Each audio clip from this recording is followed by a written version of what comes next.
cities that do not do enough to restore law and order. By what authority does the president believe he can do that? Yeah, the president believes that what we should do, that the purpose of government is to protect life, liberty, and property. That is the purpose of the federal government, and it's imperative that the federal government review the use of funds by jurisdiction. So what this does, this memo, it really does three things. One, it asks federal agencies to detail all federal funds that are being provided to Seattle, Portland, New York City, and Washington, D.C.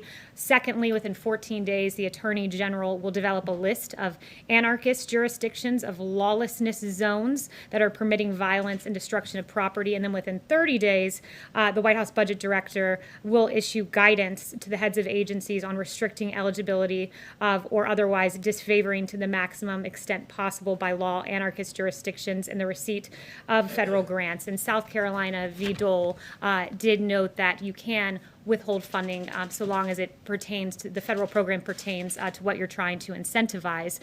So we believe here, when you look at New York, a 177% increase in shootings, in Seattle, where there was a lawless chop zone where 2 died, in Portland, where you've seen 140 officers injured. This is a dereliction of duty. And if the states will not act in their police power and secure their streets, this president will use every lawful mechanism available to him to try to supplement their failures. And in some cases, that's meant federal officers in Minneapolis and Kenosha, where we've been invited. This is yet another attempt to make sure no more children like Legend Taliaferro die on our streets. These are congressionally appropriated funds. I expect that you would expect there to be immediate legal action taken. Letitia James, the Attorney General for the state of New York, warned a few minutes ago that if you try to withhold any funds, she will immediately slap you with a lawsuit.